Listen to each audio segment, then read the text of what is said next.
Hey. Time for another Out of This World story from rSpace. Sometimes clarity is a bitter McDonald's coffee served at 3 a.m. Today on rSpace, reality hits hard. I found out my wife cheated after physically confronting her affair partner, so I divorced her, took the kids, and left her with nothing. Hello everyone, I'm a longtime lurker here, and I never thought I'd be one of the people writing a post here. But life comes at you fast, doesn't it? I am 37 male, married to a 33 female partner, and we have two beautiful sons who are 3 and 5. I've been working as a teacher for most of my life, and she's currently an administrative employee at a stationery company. As you might be able to tell from that, we're not the highest earning couple, but life has been good and we've been happy. We've been married for 7 years now. Some background that I think I might need to share is that I've always felt like our bedroom life could be a lot more exciting. Growing up, I've been in 2 major relationships where I was cheated on, and honestly, those were probably the biggest events that shaped how I see relationships. I've always been extremely cautious of women after that, but I let my guard down with my now wife. However, as much as I know that women who want to cheat will cheat, I have this obsession with plugging up any excuses they can try to use. I'm very vocal in the bedroom about wanting to please her more and do more, but she seems to be more into vanilla things. As much as I have already established this in my mind, it still doesn't stop me from trying to talk to her about things every now and then in case there's something she might want to try out, but is too afraid to say. I don't judge, and I just want to make sure that we can keep our things in the bedroom as exciting as possible. You'll get why I'm telling you this soon enough. She came back from home one day and said that she and some of her coworkers went to a nearby bar to eat and drink and just unwind after the day. According to her, people started talking about bedroom activities, as adults sometimes do.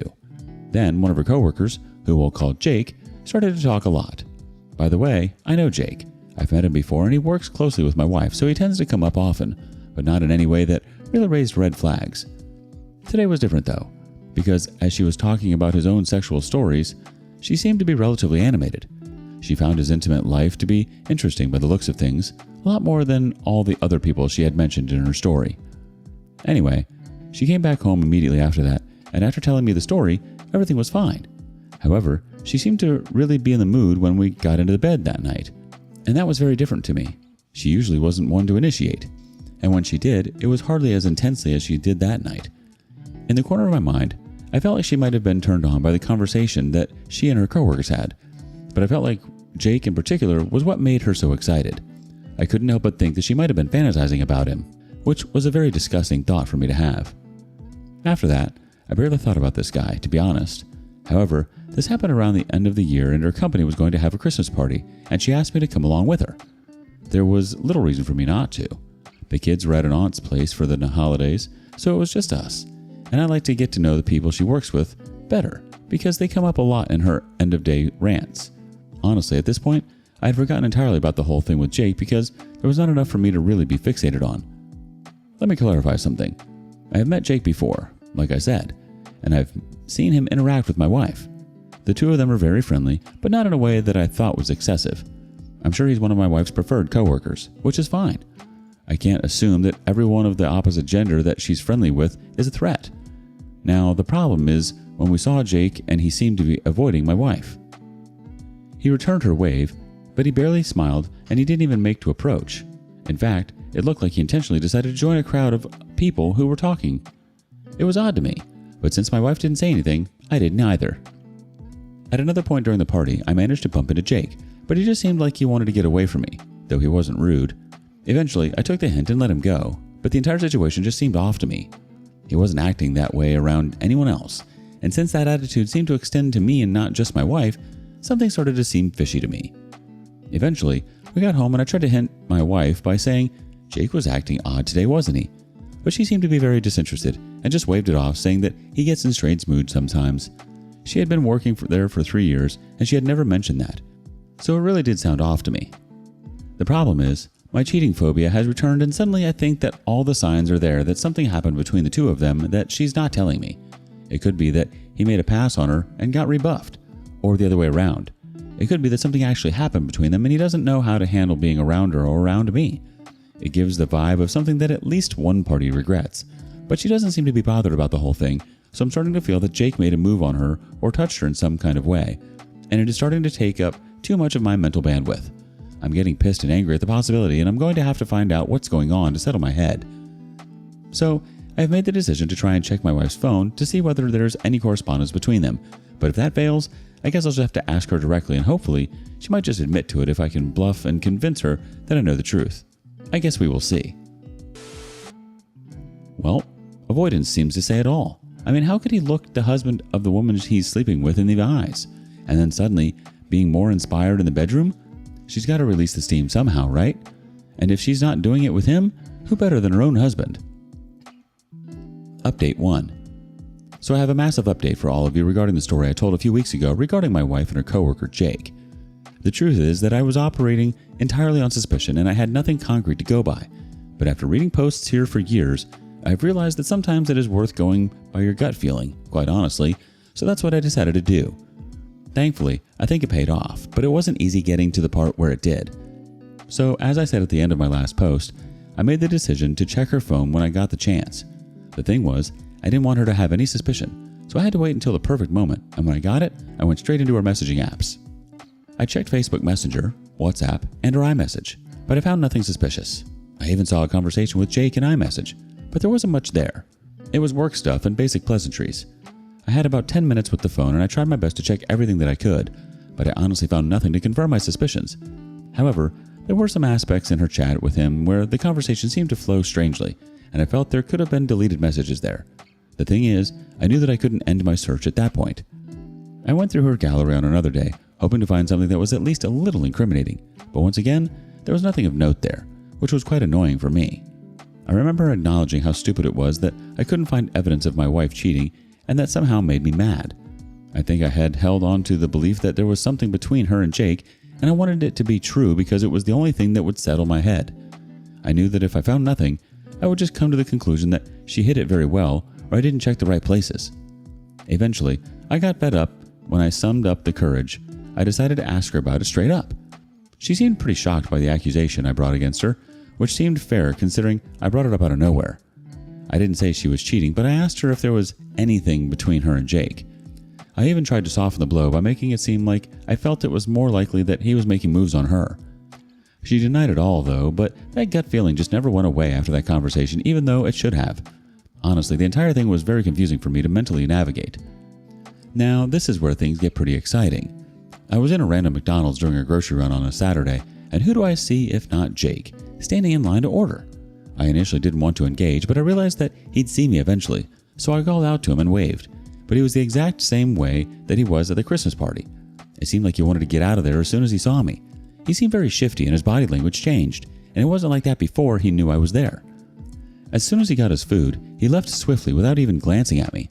This was the part where I fought the world's quickest and most intense game of tug-of-war in my head, but eventually the aggressive side of me won. I left the line and headed out the door after him, and I managed to catch up to him right as he got to his car.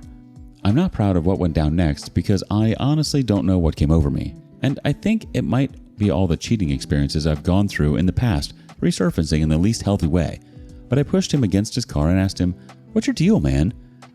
I explained how he'd been acting some way ever since the Christmas party.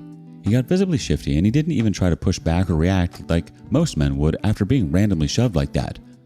I remember he said, "I don't want any problems," under his breath, and that just made me. I put my forearm against his throat and told him to tell me what was going on between him and my wife, and shockingly, he didn't seem shaken by what I said. He just seemed more frightened of me. "I was scared this was going to happen. I didn't want to." I asked him to explain, and I raised a fist threateningly. I was fully ready to punch him in the nose. I still can't really understand what came over me, but I think with each additional thing that he said, I just got angrier and angrier. He told me that he was going to speak, but I should set him free. I realized I was applying a bit too much pressure on his throat, so I let him go. He spluttered a bit and sat on the hood of his car. He took his time to regain himself, and then he started talking, without even meeting my eyes. "Your wife, I knew she was married. We've met before. I didn't want any part of it. You know what I mean? But she just kept coming at me. She kept pushing. And then one of the days when we all went out drinking like we always do, she followed me home, and I think I was just in the mood that day. But I knew it was wrong. If I was sober, I never would have done it. I promise you that. She was so pushy, and ever since everything happened, I found it so hard to be around her, or to be around you.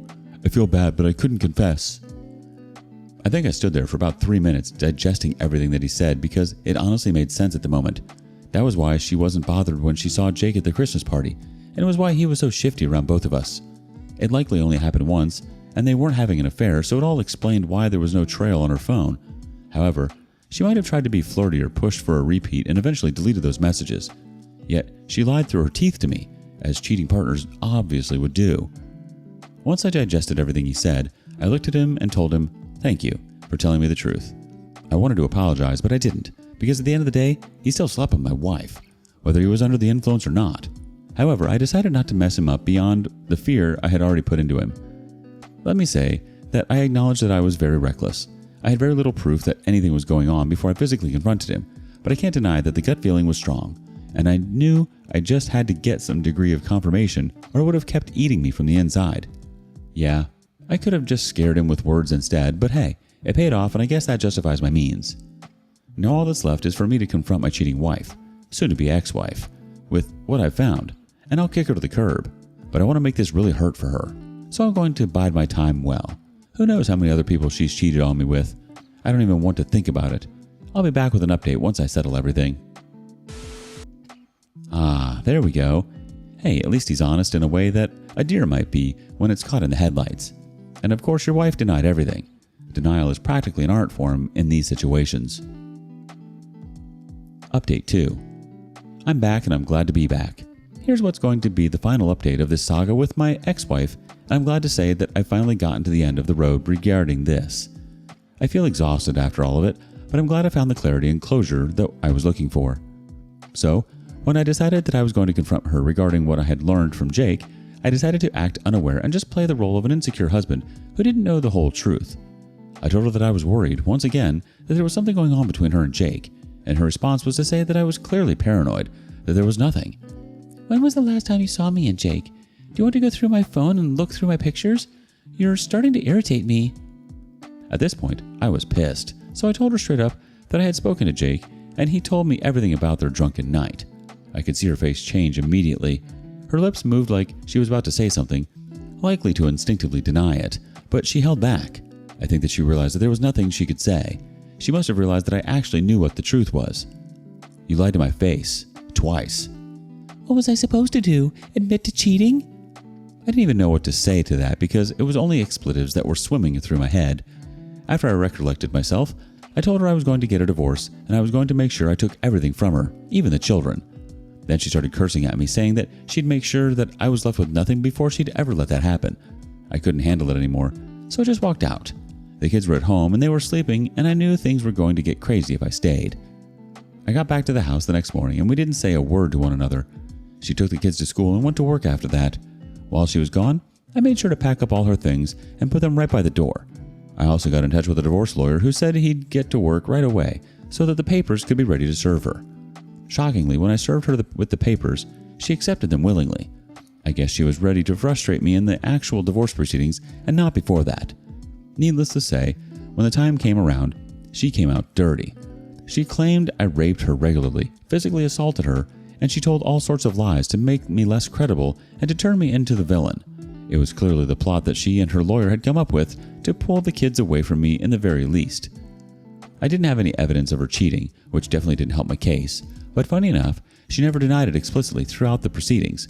When it became clear that we weren't going to agree on the terms, we took things to court, and thankfully, that was where things were really able to get sorted. I don't know how I thought of it, but my lawyer suggested I try to reach out to Jake and get him to testify. So, I sought him out on Facebook and messaged him right away. I told him everything right away, and fortunately the next day, he said he would help however he could since it was the least he could do. Now remember, when I said there were certain aspects of my ex-wife's messages with Jake that seemed like something had been deleted? He had taken the screenshot before she deleted it because he sent it to discuss it with a friend of his. And yep, that was where I saw her flirting with him and asking for them to do it again because I was too drunk to really enjoy it, but I want you so bad, again, haha. And fair play to Jake because he told her right there that it was a big mistake and he never should have done it. Well, true to his word, Jake came in and testified to the entire thing. He talked about how strongly she had come on to him, how he had denied her initial approaches, how she had followed him home, and how they had slept together while both drunk. He mentioned that she had been rubbing up on him all night, even before the alcohol had really hit, so it was clear she had those intentions from the start of the day. The screenshots were also shown, and that was pretty much the end of Jake's role in my life. However, it seemed to do a lot in my favor. Her claims of abuse on my part didn't seem to hold much water when they were seriously scrutinized, and at the end of the day, after a whole lot of divorce drama, things were settled, and I'll say that I really don't hate how the judgment turned out. I got 70% custody, as they felt I was a better role model for the children, especially with her lies towards me. We shared a car, and the judge favored me with that since I would have the kids most of the time. That also allowed me to keep the house. And when it came to alimony, the judge mentioned how he never felt compelled to reward behavior such as hers in the slightest, so I am free of alimony, which is great since we pretty much earned similar amounts. The best part of this was that it became pretty well known in her workplace that Jake had to testify in court regarding adultery. I don't know how that leaked, I promise. But anyway, things got uncomfortable for her working there, and eventually she was let go simply because the company didn't want to deal with the drama of someone who had potentially taken advantage of a younger employee in the manner that she did. I remember she called me cursing when she found out she had been let go, but I was smiling on the other end the whole time. So, that's it for me. And that's it for my marriage story. I don't think I'll try again because it comes with too much drama, but who knows what the future holds. Well, she certainly came in guns a-blazing. Thankfully, whatever her grand plan was backfired spectacularly. As for the workplace drama, never underestimate water cooler gossip. Here's to you, OP. You've navigated that minefield of deceit, emerged victorious, and avoiding the alimony trap. Cheers to a future free from the chaos of a toxic relationship. Do you have a similar story? Share it with us in the comments below. And thank you for joining us today on rSpace. Be sure to like and subscribe and hit that notification bell so you don't miss out on our next video. Until next time.